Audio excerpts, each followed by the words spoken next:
Welcome to the Goddard Report. Comments made on the Goddard Report and TalkDigitalNetwork.com are an expression of opinion only. Here is Jim Goddard. My guest is Lindsay Meredith, marketing professor at Simon Fraser University's Beatty School of Business Administration. Welcome to the Goddard Report, Lindsay. Hey, how you doing, Jim?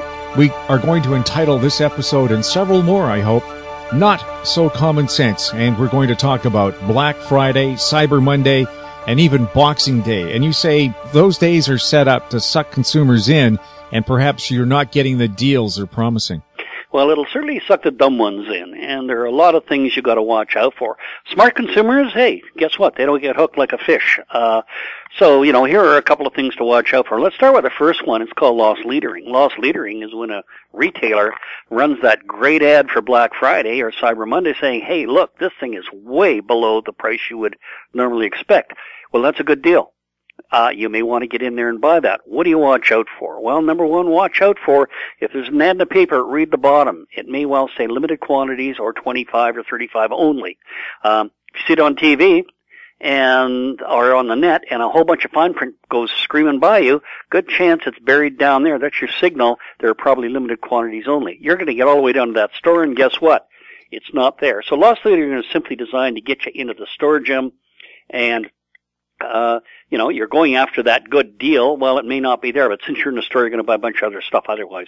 Or its cousin, bait and switch. You go after that product. It's not there, but you know what? They got an equivalent one, much better, of course. And the salesman said, hey, it's only a couple of $100 more. Well, that's bait and switch. Now you got to watch out. Bait and switch is illegal for a retailer. And if they don't put the number or the quantity available, and there's limited quantities available, that means they have to have adequate stocks of it available. And if they can't offer you a rain check, they're also breaking the law again. And I'm talking about criminal charges here. So there is protection for the consumer, but you know what? The consumer has to know a little bit of what those laws are and how to take advantage of those. How often do retailers get charged for that? They can, not as much as we'd like to see sometimes, but Canada is slowly changing. The Americans are much, much more serious about this kind of stuff. They really smack them there. But certainly, we've seen cases in Canada where there have been kind of sharp retailing practices and then fines running into the multi-millions of dollars. Yeah, and that is starting to increase. So a lot of retailers are paying a lot more attention to this stuff. What if you come into a store and you see a product that's at a higher price than what they advertised it at? Yeah, well, if you go into there and it's at a higher price, well, first of all, sale above advertised price works like this. You go into the store, you didn't see the newspaper ad or the internet ad, and you buy the product, and he charges you a higher price than his sale price. That's called sale above advertised price. You have a right to get that product at the advertised price. So if he's charging a little higher than his sale price in the media, then you got him. He's got to come up with a better deal there. I seem to recall there was a class action lawsuit about LED TVs that did that. Yeah. So, that kind of stuff, again, more than class action. Look, the guy's messing around with criminal charges here. We're talking about that black, sticky ink on your hands and the mug shot that's less than kind to your face. So, look, there are some laws there, again, that are criminal. And, of course, are there civil remedies beyond that? Of course there are. We'll have more with Lindsay Meredith right after this.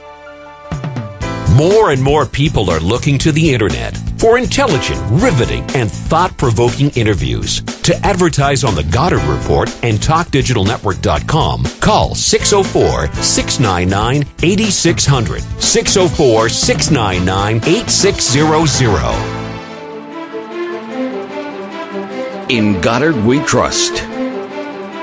Welcome back. We're speaking with marketing professor from Simon Fraser University's Beatty School of Business Administration, Lindsay Meredith, and Not So Common Sense, and how people get sucked into what could be bad deals on Black Friday, Cyber Monday, and Boxing Day. Warranties. Now, you said that's another little bugaboo you should keep an eye out for. Well, yeah. I mean, you'll walk in and you'll see a good deal on the product because it's been price discounted. And then there'll be a lot of pressure brought on you to buy the product into warranty. Well, you got to think about that for a second. A warranty is a simple bet. You against the guy who manufactured the product. He's betting it's not going to break. You're betting it is going to break. Now, we know who built it. He did, not you. Who do you think knows more about the product, you or him? So he's betting it won't break. Well, maybe you shouldn't be spending that couple of $100 on the warranty, because guess what? If it was breaking a lot, they wouldn't be paying out. Can some of them break? Of course they can, but the odds are still on your side. So why are you forking over the extra cash? And you also say just the word sale can sometimes be misleading. Yeah, well, sale's about the only thing you can kind of depend on. If you see stuff like Door Crasher Special, come and get it, 50% off, the list goes, it's endless. The only word you can actually kind of trust is the word sale, because under the law, if it says sale, there must be a price discount off the regular price at which it is normally sold. And if the retailer doesn't do that, they open themselves up to criminal charges again. So if they're actually saying sale, and then giving some percentage off, that is enforceable by law. And the government could say, okay, fine, you demonstrate your normal selling price, you demonstrate the price at which you discounted it to, and by God, there better be a difference and it better be cheaper, because if not, you got a problem, mister. But you hear so often of retailers who boost their prices before the sales event, so they can say, see, well, that was our regular price. It is much lower. Yeah. Now, if a retailer pulls that trick, they're setting themselves up again. The government will say, look, that's a phony move. We're seeing through that. Here's the price you sold it at for most of the year. You jacked it up for 2 weeks. Then you said 50% off the new higher price. Hey, we know what you're up to. That's not a sale. That's a setup. So that's where, again, that retailer thinks he's being smart and getting away with it. That can backfire. So retailers better listen to your show too here, Jim, because guess what? They can catch your sleeve real bad on a criminal charge, and you don't want to go there. What should a consumer do if they think these practices are being used on them?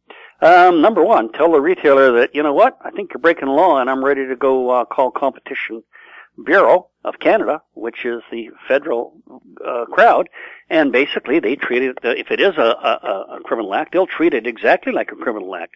So that means they get in, the consumer has to do nothing. They simply lay the complaint, and the government takes care of the rest of the investigation and the charges and all that stuff. So number one, tell the retailer you think you're on to him, he's doing something bad here, and he better back off. And if they don't adjust that, say, oh, I'm sorry, yes, we had a very busy day. I forgot this item was supposed to be at this price. Well, if they correct their action on the spot, that's fine. Now, the problem is if they're doing this on a regular basis, again, that becomes it looks like a policy, and then it looks like they're methodically breaking the law. At which point, the other thing to do is you talk to the Competition Bureau and say, hey, these guys are continuing to do it. I was back in the store, and they're still pulling this stuff off. So, a classic example of that used to be double ticketing. The law says if there are 2 tickets on a product, you're entitled to lower the 2 prices. Now, look, in fairness, if somebody makes a stupid mistake, and the ticket price on the Cadillac says $6,000, and it's meant to say $60,000, pretty clear somebody forgot the zero. If, on the other hand, that happens time after time after time, you got somebody who's playing a double ticketing. So if there's more than 2 tickets on the product, you're basically entitled to the price on the lower of the 2 tickets. And that includes if there was, for example, a price ticket on the display, and then you got to the register and it scanned it at a higher price, you're entitled to that lower price at the one that was put on the product itself. Are retailers counting on people not noticing that hike at the scanner? Yeah, well, not on big ticket durables, Jim, but certainly on all the kinds of stuff you buy out of a grocery store. Yeah, all the time. Now, a lot of retailers have instituted a scanner policy where, I think it's Safeway, for example, if there's a scanner error, you're entitled to something like a $10 discount. The law basically says, though, the consumer is entitled to, lower the prices. So always check your bill. You got it. It's a fact. And do you have more protection if you use a credit card to buy something rather than, say, a debit card or cash? Well, in some cases, certain credit cards will offer you various kinds of insurance policies should you lose the product, have it blow up, or some damn thing like that. So certainly there could be some protections in that direction that are attached to the terms of your credit card. But having said that, I don't think I'd be relying on that one as my major protection at all. What I'd be relying on is knowing really what the price points are out there, having done my homework on the internet, checked what everybody's selling it at, checked what the internet guys are selling it at, what the other bricks and mortar guys are selling it at, and really knowing what the value of the product is in my area. Then knowing when I walk in whether or not I'm getting a deal. Lindsay, thanks a lot for chatting with us. Always a pleasure, Jim. My guest has been Lindsay Meredith, marketing professor at Simon Fraser University's Beatty School of Business Administration. You're listening to the Goddard Report on TalkDigitalNetwork.com. Find us on Twitter at TalkDigitalNet. You can also find us on YouTube at Talk Digital Network. Comments or questions about the show can be sent to info@howstreet.com. I'm Jim Goddard. Comments made on the Goddard Report and TalkDigitalNetwork.com are an expression of opinion only. The Goddard Report is available online and mobile at TalkDigitalNetwork.com. The Goddard Report is a production of How Street Media Incorporated.